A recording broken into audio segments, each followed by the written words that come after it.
If you're a creator, coach, or course seller, I need to tell you something that might sting a little bit. You're working way too hard for one-time payments or those high-ticket sales. You launch a course or training, you make some sales, and then what? You do another training, you do another course, you do another challenge, and you're basically constantly hunting for the next customer. But what if I told you there's a way to take the audience you already have, the expertise that you already possess, and turn it into more predictable recurring revenue? I'm talking about building a SaaS, which is a software as a service. And I'm talking about doing this without needing any type of massive coding, without needing any type of massive team, and without spending 6 months in development just for MVP like I once had to do. In this video, I'm going to show you exactly how creators and founders are making the shift and why this might be the smartest move you make this year. So let's get into it. Here's the reality of selling courses and info products. You work for months creating the perfect program, you launch it, and maybe you do make 50,000 or 100,000 or even maybe 500,000, and that's great. But then after that specific program that you launched is over, then guess what? The whole thing is over. And next month, guess what you have to do? You have to start back at zero. You have to gain new customers. You have to put out new content. You have to do a new launch or a new training or a new webinar or challenge. You have to have new energy, and it now becomes exhausting. And for my people that know exactly what I'm talking about, you know. And it comes to a point where now you have to question, is this really scalable? And the problem is that building traditional software from scratch seems impossible. Like, development costs are sky high, competition is brutal, and the risk of failure is massive. I get it. Now, most creators don't even consider getting into SaaS because of those things that I did mention, and they typically stick with the info product and the courses and the coaching because that is what they know. That is what I've known. But here's what's changed. You don't need to build traditional software anymore. The entire game has shifted, and if you understand what your audience is struggling with, you're already halfway there. And let me show you exactly what I mean. Think about your audience for a second. What do they normally manually do every single time whenever they're trying to do that business that you're teaching them about? Think about that manual task that they have to do, whether that's scheduling social media posts across all 5 platforms, whether that's tracking leads in a messy spreadsheet, whether that's manually following up with clients or searching for content ideas for hours, trying to manage their communities across emails and DMs, trying to figure out what property is the best. Like, every single one of those problems that I mentioned, and I know you're probably thinking about some of the problems you have now that your students may be facing, that is a SaaS opportunity. Now, you can actually study what successful companies are doing. The companies that are doing $100 million, over $1 million, whatever the case is, you can literally just see exactly what they're doing, understand the core problem that they're solving, and build your own version around that thing that does very well. And when I say that one thing, I mean that one solution, not 10, not 20, one solution that is very good. Now, you're not trying to compete with all these bigger companies. Like, we're not here to compete with Go High Level, all right? Like, you're building something that's focused specifically to your audience. And here's the beautiful part. You already have the distribution. And for my SaaS founders out there, you know exactly what I'm talking about. Understand this. It is 10 times easier for you to scale a SaaS if you are in the info product space. 100%. So understand, you already have the trust. You already know the problem. When you are on your webinars and you're explaining exactly how this software helps bring you more speed and efficiency to you getting to that next level, guess what they're going to do? They're going to automatically trust of what you're saying is actually true because they want to get to that next level just like you. Now, most SaaS founders typically spend years trying to figure out who their customer is or what is their ICP or what problem they're actually trying to solve. You already know that. You already have that, which is why we like to call this the revenue model shift. Because instead of selling a $997 course or, a $1,500 training program, imagine charging $97 per month for a tool that your audience uses daily. That's now $1,164 per year per customer. It's recurring, it's predictable. Now imagine if you have 10 customers. That's $11,640 per year. What about if we have 100 customers? That's $116,400 per year. And if we have 1,000 customers, well, that's over $1 million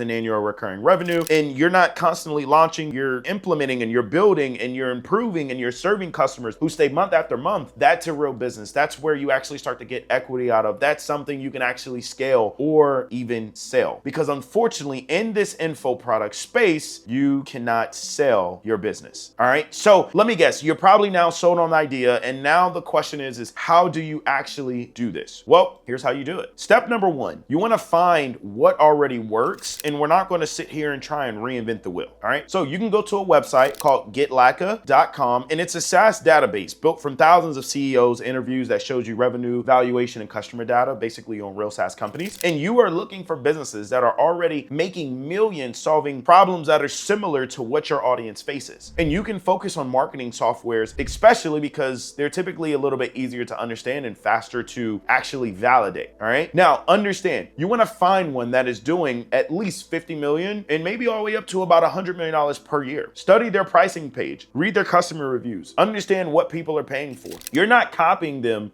feature for feature. All right. We're not in that business, but you're learning about what's already been proven to work. And maybe you're just twisting and turning and adding that one little piece of thing on there to obviously make it a little bit different. Now, here's step two. You want to pick one core problem and don't try to build everything at once. Like, pick one painful problem that your audience has. Maybe again, that's generating content ideas, that's tracking their metrics, automating their outreach, maybe managing their clients, right? Just build a tool that solves that one thing really, really well. All right. And you do not need to be a developer, which is now getting into step three, because here's the game changer things that is now happening in today's society. As you guys are very familiar with, AI is becoming a very big thing. So you do not need to know how to code anymore. You have platforms such as Lovable, such as Replit, where you can actually build apps off, and you can do that just by describing what you want in plain English, and you're literally having a conversation with AI, and it writes the code for you. Another one is Google AI Studio. It literally offers a free vibe coding where you can build in prototype apps without paying a crazy amount of subscriptions or setting up crazy amount of API keys. Here's step number four, and one I highly recommend you always do, is validate before you scale. So normally this is where you would launch within a small group. Typically I tell people no more than 10 people, or you can do 20, but I like to keep it around 10 people, and you're actually charging people real money from this, even if it's just day one. And I'm not saying, again, depending on your price point, right? Like if we're B2B and I know that my price point for my actual SaaS is maybe going to be $97 a month, I would probably charge them around maybe $20 a month or even $30 a month just to get feedback. So that way I can make improvement. I can make sure people are actually using it and finding value. So you start small, you validate, and then you actually scale. But we're not going to sit here and build an app for 6 months and be fully locked in when we don't even know if our customers are even going to even enjoy it. All right. So we want to build the minimum version, and we want to get it into people's hands and let them tell you exactly what they need. Now, here's step number 5, and this is super important, again, if you're in the info product space, because it is layering it into your existing business. This is the part that most people typically miss, but you don't have to abandon your coaching, your training, your webinars, your challenges. You don't have to abandon that at all. I'm not saying to do that. What I'm saying is just layer the SaaS on top of what you're already doing. Like, your training already teaches the strategy. So your SaaS is the tool that they use to implement it. And now you're not just an educator, you're a complete solution, and your customers stick around longer because they're actually using your tool every single day. Now, if building isn't your thing, there's another path. All right. Now, there's a thing where you can actually go and buy existing SaaS businesses, and there are SaaS businesses for sale right now. Again, this is more so for the ones that may have a little bit more additional capital saved up, but there are some that you can get for a few $100,000. There are some that you can get for a few $1,000s, and there are some that you can get for a few million. They already have customers, they already have revenue, and it's a proven product market fit. I recently found one for sale. I believe it was at like $2.4 million, and it was around for around 13 years. And it gets close to around $150,000 visitors every single month. They already have the marketing down pat, and they have a 5% churn rate. Now, when you acquire an existing SaaS, understand that you're already buying a proven demand, you're buying the marketing strategies, you're buying the recurring revenue from day one, you're buying the customer database, you're paying for the technology. It's so that way you can own it and you improve it, and then you plug it into your audience and you market to the people who already trust you, right? And now you're adding your own expertise and improving the product based on what your community needs, right? Now, this part isn't for everyone, right? But it does require capital up front, as I mentioned before. So if you have it, or you can raise it, and if you want to skip years of trials and error, then that is the route that I would suggest that you go. Now, when you're looking for businesses, right, the biggest thing that we want to look for is businesses with consistent revenue and businesses that have at least a churn rate of under 7%, and obviously reasonable valuations, right? And typically you would see between 3 to 5 times annual profit, or ARR, which is annual recurring revenue. How do you get annual recurring revenue? You can be able to get your MRR, which is how much you're making a month, which is your monthly recurring revenue, and you times that by 12, which will get you your ARR. Now, if you're trying to figure out how to go find these actual SaaSes that you can go buy, you can go to marketplaces like acquire.com or flippa.com. Now, here's why I think this is super important for creators right now. The info product space is becoming different every single day. Trust is typically going down. Sometimes in the info product space, trust goes up, especially if you're running webinars. Understand this, right? Digital products alone is not enough anymore. People want results. They want something tangible, like not just information. A lot of people don't want courses. Like if you can give them a tool that helps them implement what you teach, you now become indispensable. And from a business perspective, as you being the CEO, you generate now more recurring revenue that literally changes everything. Like investors typically value SaaSes at 3x, 5x, 10x. Now compare that to a digital product business, you can't sell it at all. Because if you stop making content and you stop posting, guess what happens? You stop making money because the info product business is tied to your face more than anything else. So no one could ever buy your info product business. Now, when you're doing this, you're building something that you can actually sell for life-changing money down the road, right? And you don't have to choose between being a creator or being a founder. Like you can be both. I'm not telling you guys to pick one, but understand that the pathway to this is by teaching, building, serving, and then scaling. That's the model that I want you guys to really understand when you're going into this actual avenue of approach. Now, the action plan that I would give you guys, and here's what you can actually do today if this is something that you want to implement. I would make a list of my top 3